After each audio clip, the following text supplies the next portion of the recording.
Good morning, friends, and welcome back. I'm so glad to see you on another ELA Tuesday. We've been doing a lot of work with all the books we've been reading. So today we're going to read a new story. It's called The Most Magnificent Thing. It's a wonderful story. And today when we're reading it, we want to pay close attention to our character's thoughts, actions, and words, because that's going to help us be able to describe our character. In our story today, our character has lots of problems that she has to fix. So we're going to look at how she responds to those problems to fix her problem at the end. So let's get started reading our story today. The Most Magnificent Thing by Ashley Spires.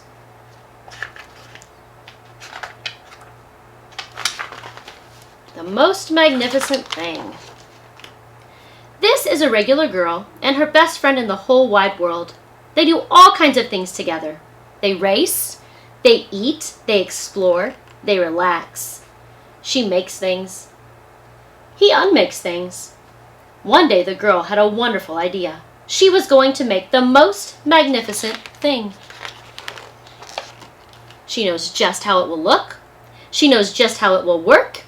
All she has to do is make it, and she makes things all the time. Easy peasy. First, she hires an assistant.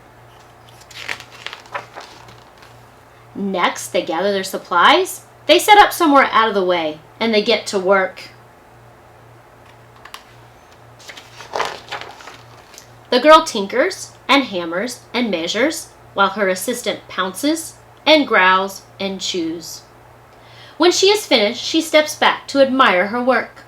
She walks around one side, and her assistant examines the other side. It doesn't look right. Her assistant picks it up and gives it a shake. Doesn't feel right either. They are shocked to discover that the thing isn't magnificent or good. It isn't even kind of sort of okay. It is all wrong. The girl tosses it aside and gives it another go. So there's our first problem. It's not magnificent. How does she respond? She gives it another go. She smooths and wrenches and fiddles. Her assistant circles and tugs and wags. When she is finished, she stands up and takes a long look at it. Her assistant gives it a nudge with his paw. The thing is still wrong. She decides to try again. There's her next problem. It's still wrong. How does she respond? She's going to try again. The girl saws and glues and adjusts. She stands and examines and stares. She twists and tweaks and fastens. She fixes and straightens and studies. She tries all different ways to make it better. She makes it square. She makes it round. She gives it legs. She adds antennas. She makes it fuzzy.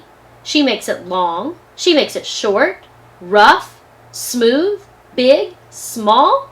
One even smells of stinky cheese. But none of them are magnificent. Her hard work attracts a few admirers, but they don't understand. They can't see the magnificent thing she has in her mind. She gets mad. The angrier she gets, the faster she works. She smashes pieces into shapes. She jams parts together. She pummels the little bits in. Her hands feel too big to work, and her brain is too full of all the not right things. If only the thing would just work. Crunch. The pain starts in her finger. It rushes up to her brain, and she explodes. It is not her finest moment. Uh-oh, here's the big problem. Now she's angry. How does she respond? She explodes. I'm not good at this. I quit. Her assistant suggests a walk. It's not much help at first. But before long, she starts to feel different. Bit by bit, the mad gets pushed out of her head. As they stroll along, she comes across the first wrong thing she made. Ugh, the bad feelings are about to start all over again. But then she notices something surprising. there are some parts of the wrong things that are really quite right. The bolts on one, the shape of another, the wheel-to-seat ratio of the next. There are all sorts of parts that she likes. By the time she reaches the end of the trail, she finally knows how to make the most magnificent thing. She gets to work. She works carefully and slowly, tinkering, hammering, twisting, fiddling, gluing, painting. Her assistant makes sure there are no distractions. This is a perfect thing to ward off bears. It will stop that leak. This one's all wet. The afternoon fades into evening, and finally she finishes. She alerts her assistant. The pair take a good long look. It leans a little to the left, and it's a bit heavier than expected. The color could use a bit of work too, but it's just what she wanted. They climb aboard and take it for a spin. They are not disappointed. It really is the most magnificent thing. All right, so now let's take a minute and let's think about the character and how the character responded in the story. So at the beginning of our story, first she makes something and it's not right. She doesn't like it. So what does she do? She responds by trying again. She tries again and she still doesn't like it. So she revises and she tries again. And then after that, she starts to get angry. Look at our illustrations here. She starts to get very angry. People are looking at her. And when she gets angry, then she smashes her finger. How does she respond to that? She explodes. But then her assistant takes her for a walk. And she kind of clears her head and she feels better. And when she comes back, she starts to notice that she has all the right stuff for her magnificent thing. And she starts to work again. And in the end, she makes her most magnificent thing. So if we were going to describe our character, and we were going to give a word that describes our character, what could we say?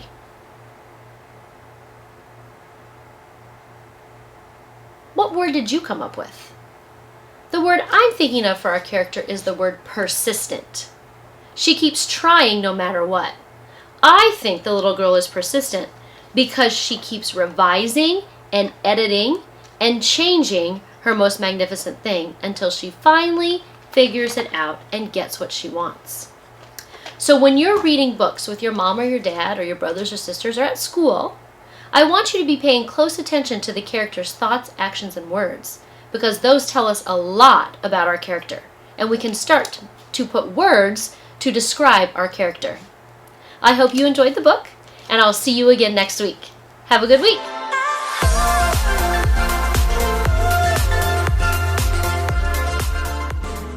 Kindergarten is great at Kansas City Public Schools. I know they have really good teachers. I know this is great school. They teach them stuff that I thought my kids would never be able to know at the age of 5. Since deciding to send our kiddos to a neighborhood school, we've become even more of a part of our community. Now is the time to enroll your future kindergartner for the new school year. Visit enrollkc.org today. I love Southeast because of the culture, the band program, and restorative justice. I love Southeast because of the academics, sports, and students. I love Southeast because of the people, the energy, and the advanced classes. It's not alike. I love Southeast because the students here at Southeast are full of potential and they believe in achieving anything. We are Southeast. Southeast. We stand shoulder to shoulder. Join the Southeast family. Enroll today.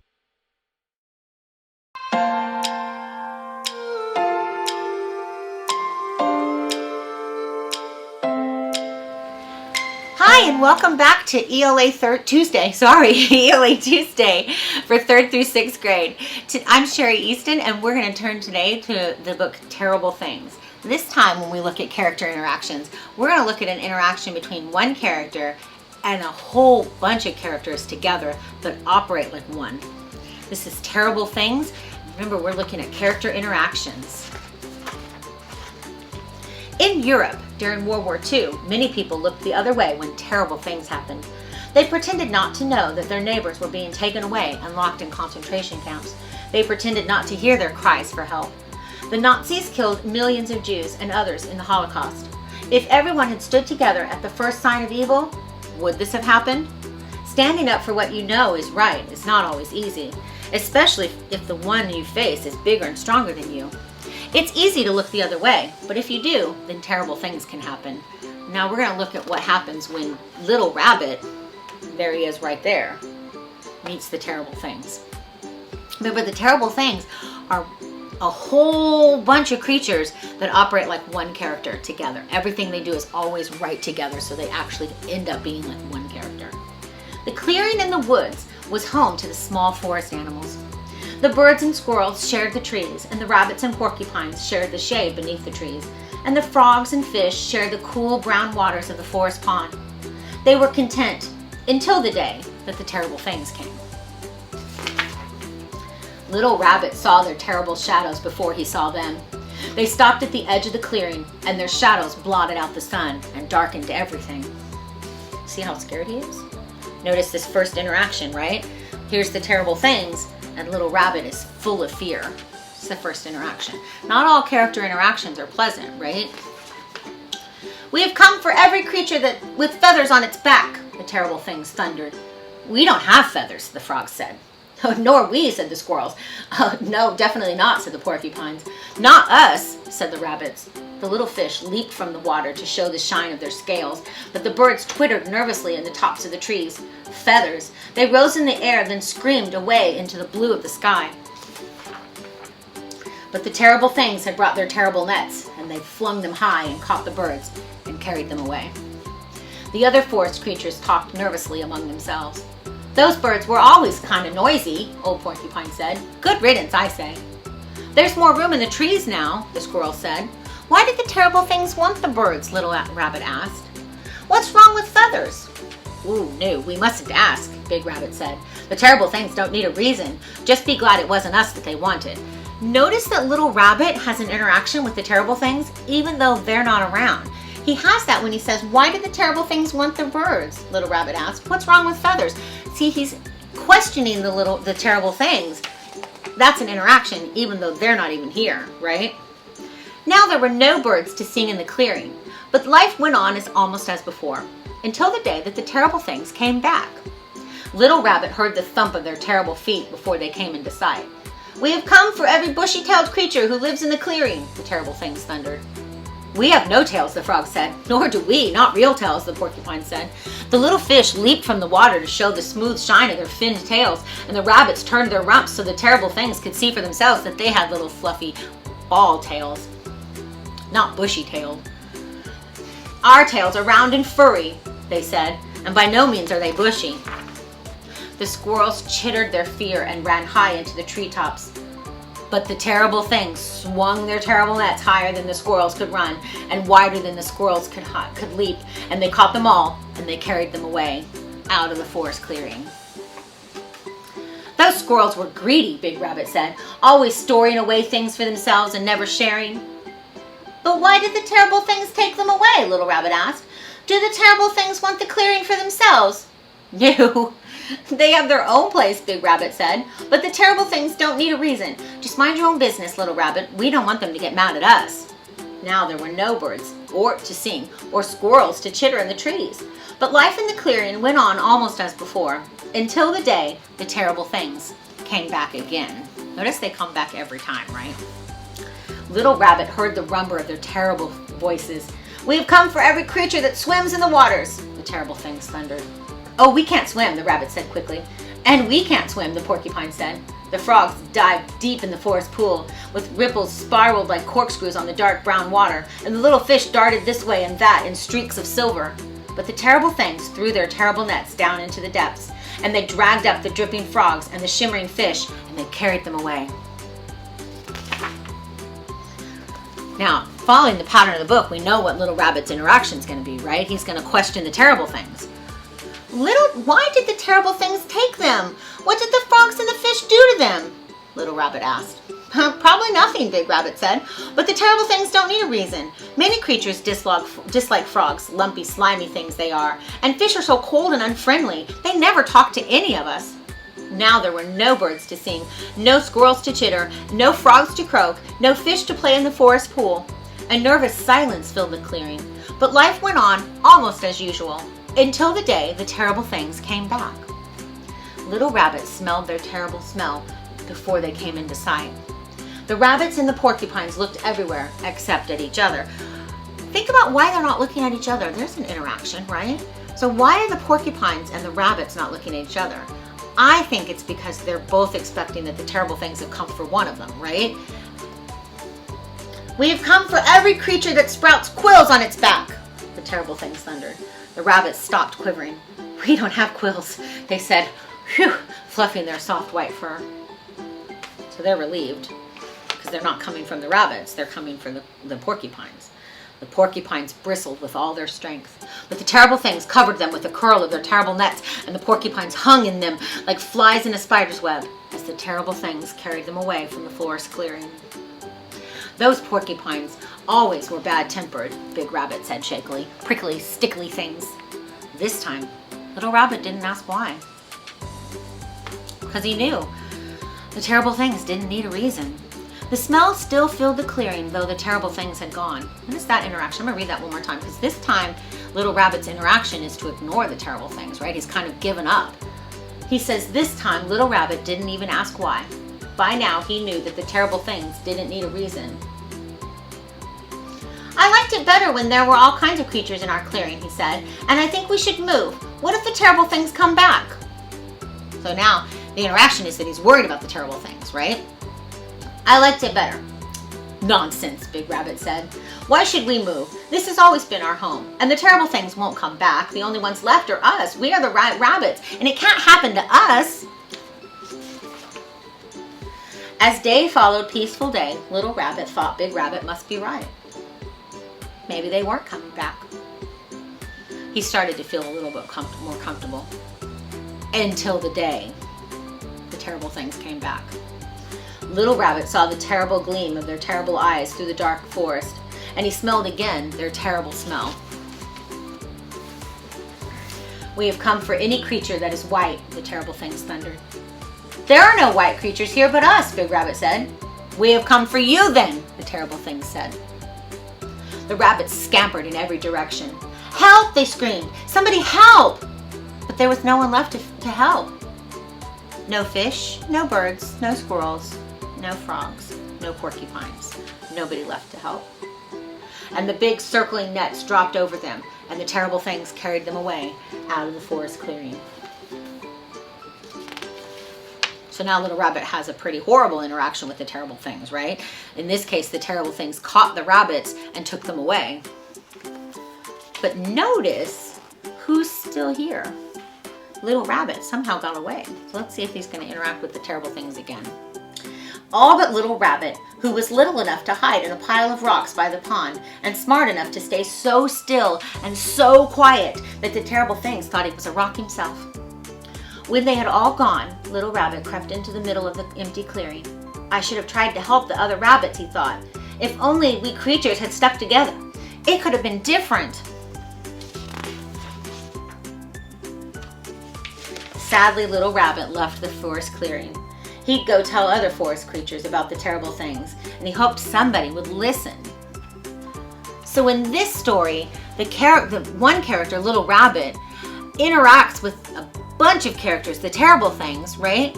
And sometimes his interactions aren't even directly with the terrible things. Sometimes he interacts about them, right? When he questions them or hides from them or is scared by them. That's an interaction. It's a reaction to the terrible things that Little Rabbit has. Let's look back at some of those moments. You can see here, Little Rabbit is already interacting. He's just seen the terrible things. He hasn't even heard them speak yet, right? But he's already interacting with fear. He's responding to them with fear. Let's find another moment.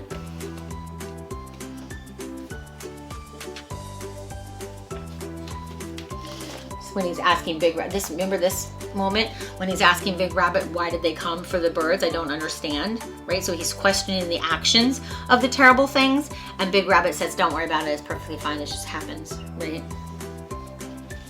So Little Rabbit is afraid of them. He's interacting, he's responding to the actions of the terrible things without actually talking to them. Here's another action.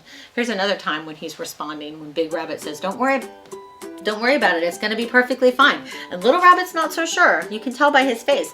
He's not so sure. He doesn't believe that it's all gonna be fine, right? He misses the birds and the squirrels at that moment.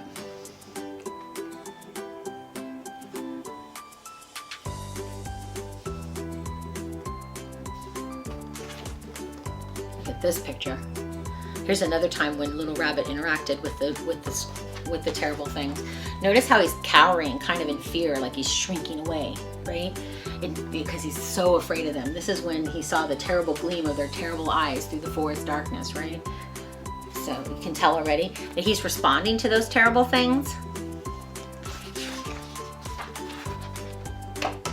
And then at the end, when he hides, right? That's another interaction because he's hiding from them, from the inner. So not every interaction has to be direct, right? Sometimes you have an indirect interaction where you're responding to the character without actually responding directly to them.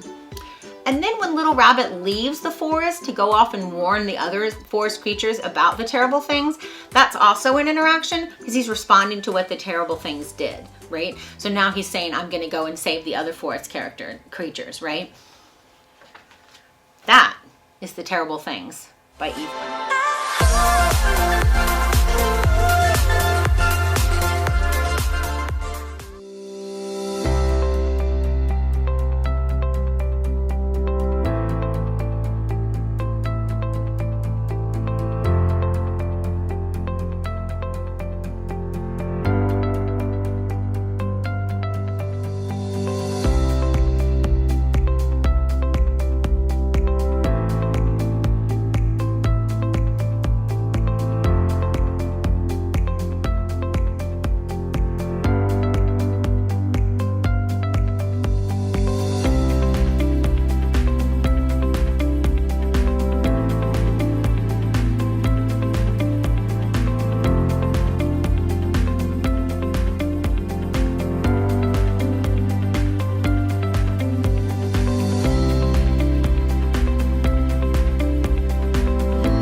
Good morning, Kansas City. Welcome to another edition of KCPS Homeroom. I'm Chris Odom. Today we're going to discuss arguments and claims. We're also going to feature the awesome address written by Malala Yousafzai and the United Nations in July 2013.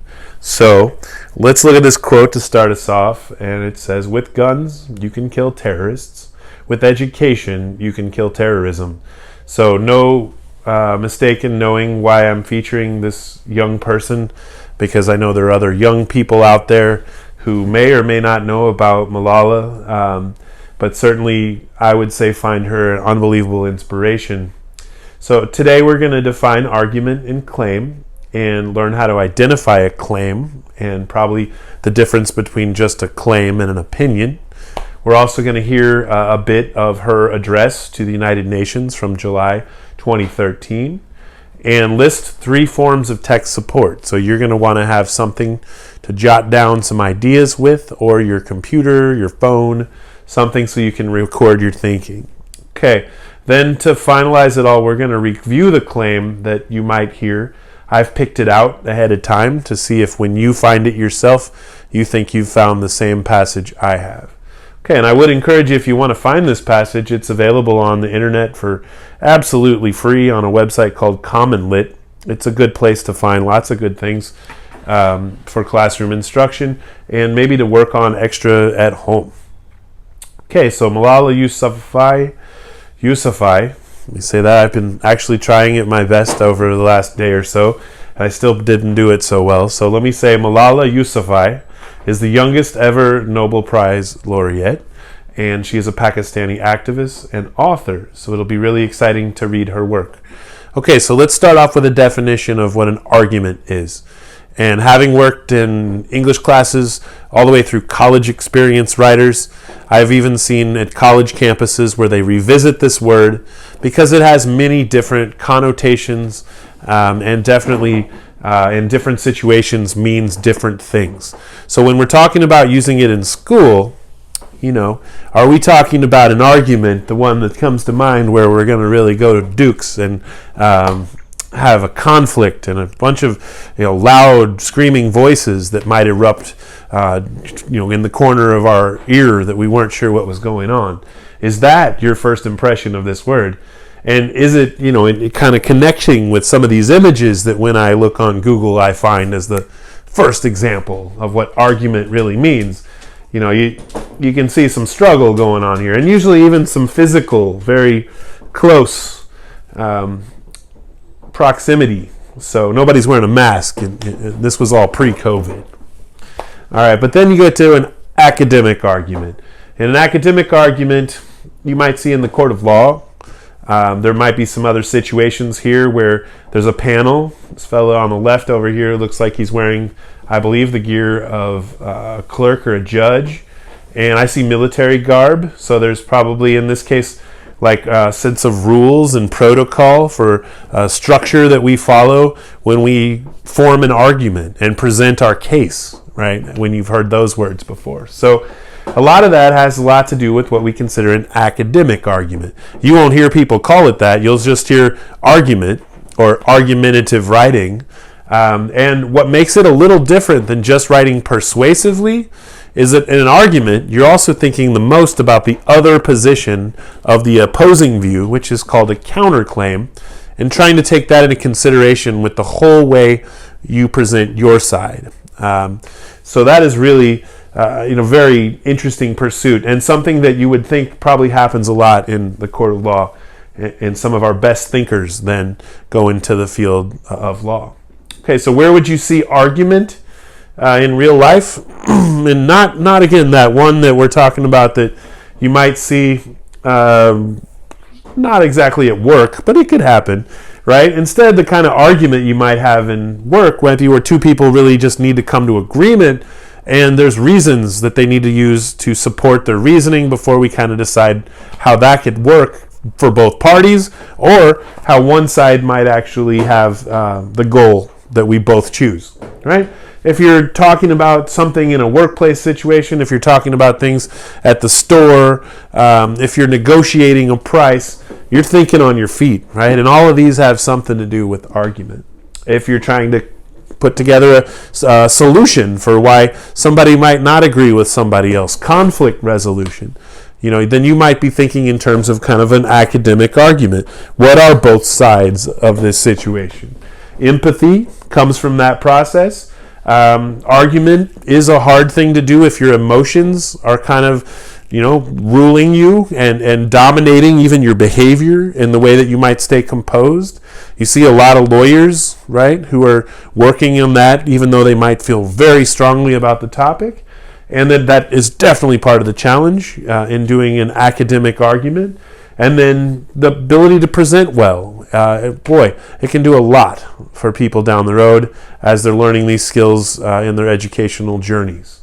Okay, so one word you hear a lot, we're going to ask you to listen for, and I'm going to read this small passage for you, is I want you to listen and write down what you consider to be the author's claim. And if this is a definition that you want to put somewhere, it'd also be a great idea. So far we've talked about the claim, and then we've really just talked about the definition of an academic argument. Okay, here's a great example of a claim, and the difference between a claim and an opinion.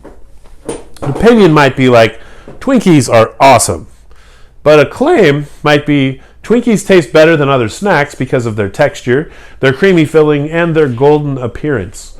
As it is morning, I wonder if you're now wanting a Twinkie. All right. How many opinions and claims might you hear in your day-to-day experience? And will you hear them feel like claims, or will you think they're just opinions? What makes these two so much different? Beside the length, does one seem to have quite a bit more reason and supporting evidence, and even kind of piece by piece what you're going to discuss as you, again, make your case in this argument that you're going to have? Okay, so we're going to try this. If you have a chance, jot this on your paper. Write a sentence or two, and we'll just take a quick second here to see if you could get that started, and then I'm going to read to you and ask you to kind of come back to this.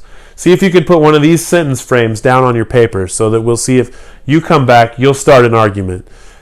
There's your three choices. Students should, Americans should, or my parents should. Your choice. Okay, here's our reading selection. I'm going to again feature this awesome passage from Malala Yousafzai and do my best. Your job is to answer this extremely important question. What is the author's claim in this passage? Today it is an honor for me to be speaking again after a long time. Being here with such honorable people is a great moment in my life. I don't know where to begin my speech.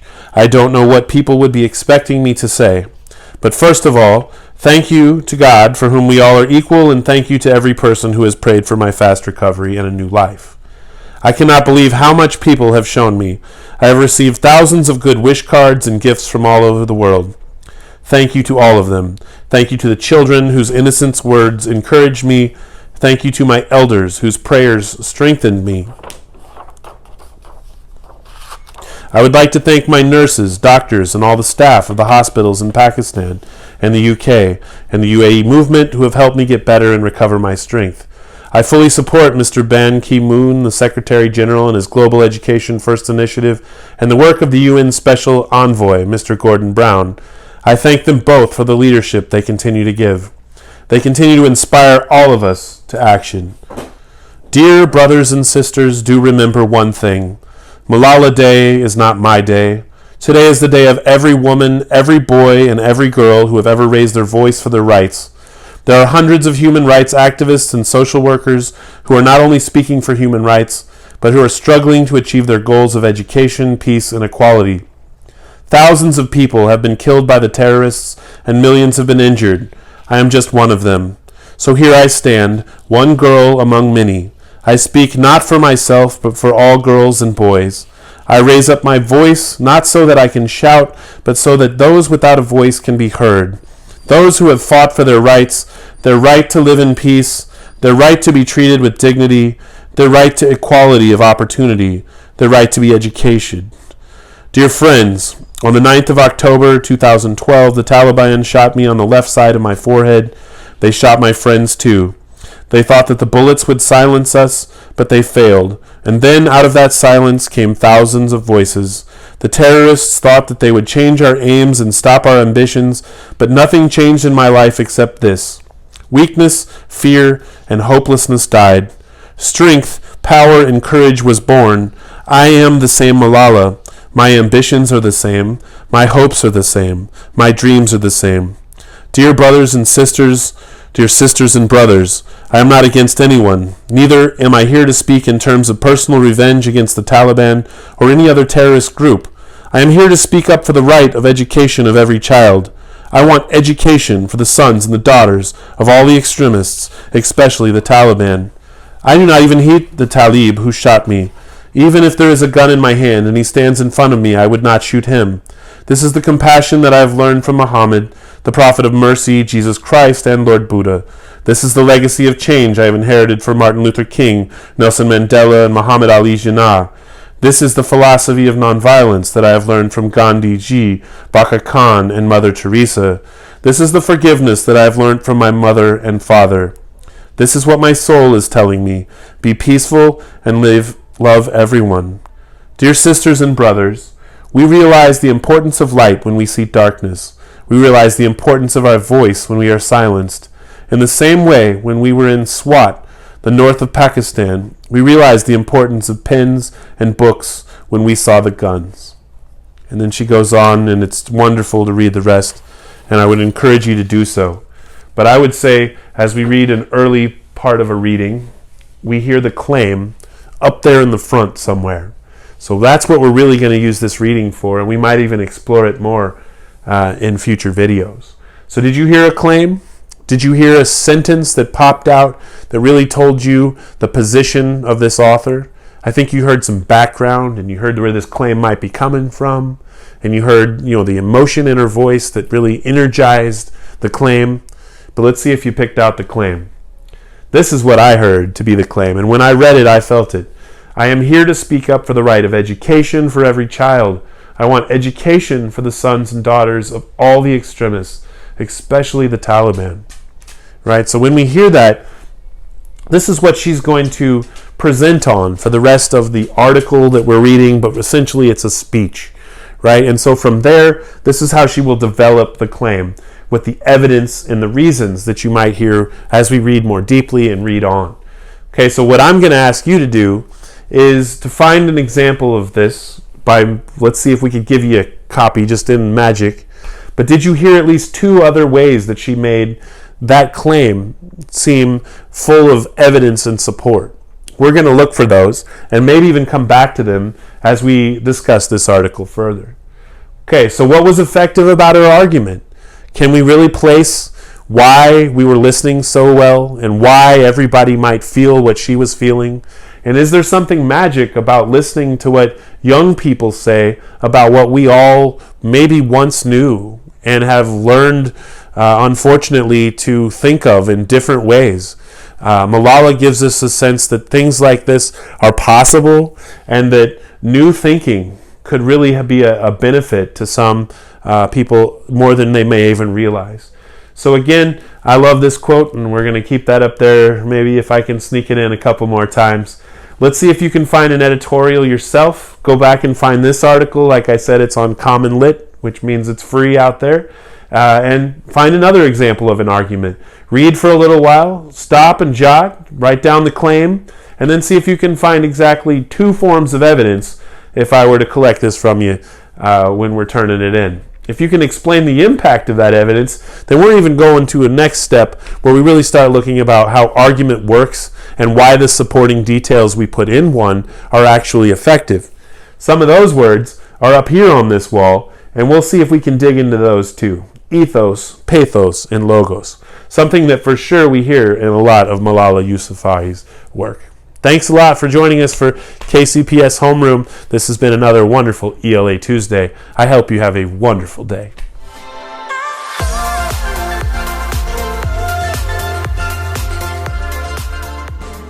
Kindergarten is great at Kansas City Public Schools. I know they have really good teachers. I know this is a great school. They teach them stuff that I thought my kids would never be able to know at the age of 5. Since deciding to send our kiddos to a neighborhood school, we've become even more of a part of our community. Now is the time to enroll your future kindergartner for the new school year. Visit enrollkc.org today. I love Southeast because of the culture, the band program, and restorative justice. I love Southeast because of the academics, sports, and students. I love Southeast because of the people, the energy, and the advanced classes. It's not alike. I love Southeast because the students here at Southeast are full of potential and they believe in achieving anything. We are Southeast. Southeast. We stand shoulder to shoulder. Join the Southeast family. Enroll today.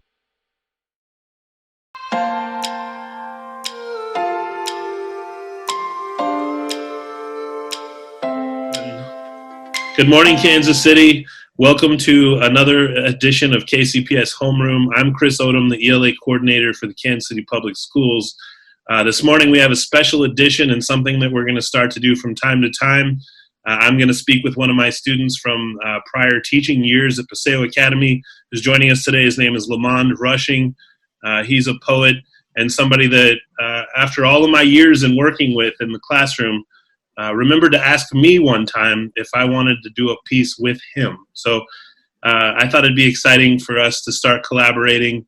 When I'm going to start a new project like this, I wanted to call up the guy who asked me to collaborate to get it all started one more time. So what's exciting is that he and I wrote a piece a long time ago for a Black History production, and we performed it at Paseo. And our goal mutually, we've been talking about it, has been to put it back together and make it really polished and sound professional. So we're going to start working on that a little bit. This concept today, we're going to try to revisit a little bit. It kind of comes from watching what's going on online and how people are still being really creative and sharing their perspectives and their stories and also their creative work. So Lamond's going to share a poem. I have a poem that I'm also going to do that I wrote today and yesterday. And an exciting reason to keep asking people that you've worked with who are no longer in your classroom if they're still writing. And I put a post on Facebook 2 days ago and had about 45 or 50 people respond who said they would love to have this conversation and to maybe share what's going on with them in their adult lives and how writing is still part of that, or maybe even a big part of that, because we do have a lot of people out there performing and doing some pretty amazing things. So Lamond knows that. We're going to hear from him in just a minute, and we're going to make the remaining of this show mostly about him. On purpose, I wanted to go ahead and do a poem, though, which is the act of leading the way and being vulnerable yourself. It really has a lot of likelihood that people will follow. And so if you're out there thinking about leading poetry slams and things of that nature, 1, get a hold of me, and 2, lead by example. Okay, so this is a new piece. It's called I Want to Hear. I'm sorry, I wrote it. I'll say what it's called right here. It's called I Want to Write a Poem. I want to write a poem that others can hear. Others are everywhere. Others are here. I want to write a poem that others can feel. Others are feelers. Others are real. I want to write a poem that lives by a lake. Others don't live there. No one is late. I want to write a poem that invites others to read. Others will come to that because others just need. I want to write a poem that others can smell. Others can do that when others do dwell. I want to write a poem for others to smile. We need that so much to come back into style. I want a poem for others to move. This nation's well shaken. It needs to come out of its groove. Okay, so that's my most recent piece that I actually have written in my entire life, and thank you for listening. My favorite part of working on a piece is trying to hit that last line. So yeah, I still like that last line. I wrote it earlier this morning. Otherwise, I wouldn't have shared the piece. So, I like it. Thanks, Lamont. I haven't seen Lamont in a long time, but it really doesn't feel that way, right? Yeah, man, it's been. So tell me what's been up with you. 5 years ago, you came out of Paseo Academy, right? Yeah. Bring us up to 2020. What's been going on? Well, 2020, 5 years ago. Came out of Purcell, graduated, went to Avila for a year on a cross country and track scholarship. I left Avila, went to MCC. Eventually left MCC to help my parents with their daycare center. Been having that for 24 years. Um, Now that's kind of what I'm doing full time. I'm working at the daycare. I'm planning on going back to school to get some credits to be the director at the daycare and eventually take it over, most likely with my two sisters. And someday my younger brother might jump in the fold, or he might do his own thing. But that's kind of where I'm at right now. That's really neat. I don't think I ever knew you were in a family that ran a daycare. I grew up with a family that ran a preschool and a church, so we definitely had a lot in common. Whether we knew that, we could like sense that back when seemed like we were so much different ages. I think it's so wild now to talk to everybody. Everybody's doing such amazing things.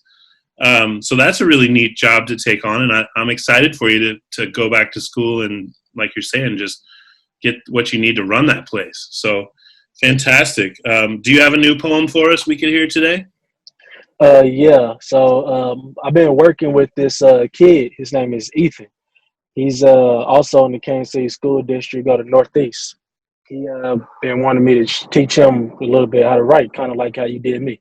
Nice. So I've been working on some with him. He got a verse. He wrote a verse, and he asked me to write something for him. He called it Struggle 2020. So this is what I wrote. It goes like, I understand. I ain't start this year off right. 20 started with a party. 19, I left Christ. I was feeling like the man. The heartbreak had me crying. There was darkness in my mind like I couldn't find a light. Then the quarantine happened. COVID-19 got us locked in. Can't even go outside without a mask and sanitized hands. Trying to get the money, unemployment, handing out bans. Forces not to work and complain about a recession. Feeling helpless. Can't feed my kids without assistance. Free us from slavery, but now the master is the mister. Still working for the white like the fiend when it's in his system.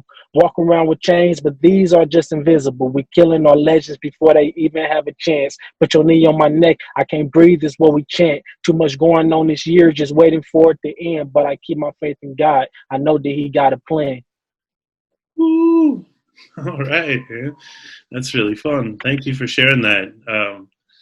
Somehow just chilling in the car makes it even more theatric, right? Like that's real.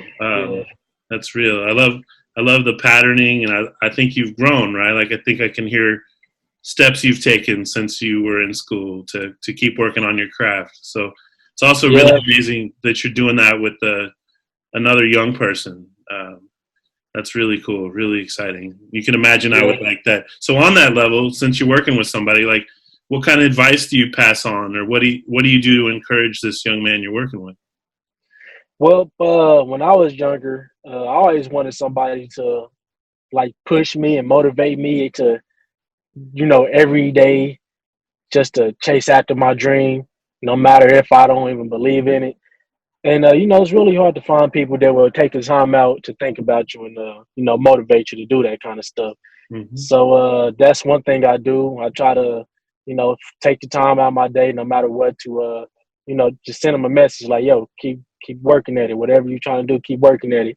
But my main advice for anybody, and especially him when it comes to writing, is to write every day, no matter what. Pick up a pen and pad or your phone. If you write every day, anything. It might be trash, or you might not like it the first few days or whatever. But, it might be good. It might turn out to be good. You kind of never know with writing.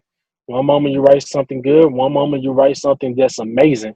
Mm-hmm. So I just kind of tell them every day to keep writing, and, you're going to eventually create something spectacular. Very good advice. Yeah, I think we realize that as we keep going is like after we've done it for so long, we do feel something about the amount of work we put in, but when you're younger, you might forget that you're going to put in 15, 20 years or something down the road. And it might be amazing if you really put in the work, so that's really cool and really exciting. Most of the authors I love get better every single time I see them. And they always say that, like, if I could just live forever, I'd be unstoppable. I'd be the greatest author in the world. Well, that's wonderful, man. Thank you for sharing that today and leading kind of this process. I'm going to pop something up here on my screen for us others to possibly think about. And let's see if it's back there, illuminating where I wanted it to be. And if we can put this up, remember that I work for the Kansas City Public Schools, and that is my email. So you're not sending something to an agent or somebody that would probably do something with it that you couldn't trust. That's why I would go ahead and air this email address and ask for you to perhaps send me something. It could be just your own writing, and we could try to set up a time that you wanted to come on, or it could be you performing. For people down the road that might want to share examples of some of the things they've done out in the community, maybe you have a clip or something that you would want to send my way. Then in the same way that Lamont just came on, we could have you on. You could come on and talk about your craft and what you've been doing with writing yourself. And that'll challenge me to keep writing if I'm going to keep doing a piece for every performer. But maybe I'll basically be the host, just like my inspiration for this all, Bob Boylan on NPR Tiny Desk Contest, Top Shelf. So let's not share my screen. Hopefully you figured out if you want to do that. Let's jump back here and finish out with Lamont. Any closing thoughts, Lamont? We'll bring this one to an end. I don't have any closing thoughts, but can I give you one more piece that I just thought about? I think we can probably live with that. Let's give it a shot. Go for it. All right. I wrote this piece after we lost one of our students from the class of 2015. All right. Definitely respect too for this then. It's passion in writing, creating my own structure. If I can do that with the world, you think it would be better? Lost Tyra Brown because death wanted to kiss her. Lost Tommy too, last name sounding familiar. Sick of all the violence they victimizing our people. Lack of better knowledge, so the cycle will continue. My homie ain't a saint, but why you take Aaron Mason? Probably on better things. I bet he dancing with the angels. Father God, walk with me and protect me from Satan reaches. I see the demons creeping. I pray they don't stick to me. Focus on today. Who said tomorrow was a guarantee? Never said it'd be easy. I know life is not a cup of tea. I swear it'll be hard, but better days is coming soon. Running from the dark because the light, it feel more comfortable. And when it comes my time, I pray to live a good life. Till then, I'll be praising God, even through the worst times. All right. Wrote that after Aaron Mason passed. Yeah. Respect to Aaron Mason and his family. Thank you for sharing that, Lamont. We're going to go out on that. It's a hard one to go out on. Respect to all of the people who know the people mentioned in that piece. And again, keep sending us things that are meaningful and important. And let's do this again. Thanks, Lamont. It's been real, man. I look forward to seeing you. Hit me up anytime. All right, man. Thank you. Thank you.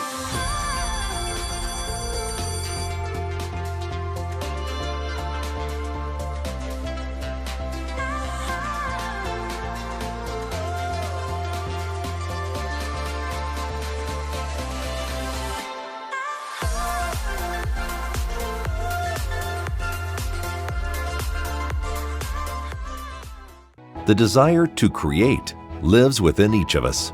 From Grammy-winning producers and musicians, to NBA stars, to Navy admirals and Medal of Honor recipients, to internationally renowned artists, and beloved local muralists, Paseo graduates have been creating their own success, their own history, their own legacy since 1926.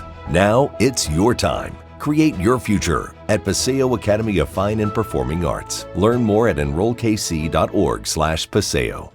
I chose manual because it's challenging and fun, and it can help me with college. I chose manual because I wanted to get a jump start in my career with culinary arts. I chose manual to acquire skills I'd use in real life.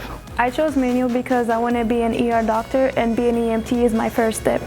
Kickstart your future today at Manual Career and Technical Center. Manual is open for all 11th and 12th grade students in both Kansas and Missouri. Learn more today at enrollkc.org/manual or call 816-418-5200.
I love Southeast because of the culture, the band program, and restorative justice. I love Southeast because of the academics, sports, and students. I love Southeast because of the people, the energy, and the advanced classes. It's not alike. I love Southeast because the students here at Southeast are full of potential and they believe in achieving anything. We are Southeast. Southeast. We stand shoulder to shoulder. Join the Southeast family. Enroll today. Kindergarten is great at Kansas City Public Schools. I know they have really good teachers. I know this is a great school. They teach them stuff that I thought my kids would never be able to know at the age of 5. Since deciding to send our kiddos to a neighborhood school, we've become even more of a part of our community. Now is the time to enroll your future kindergartner for the new school year. Visit enrollkc.org today.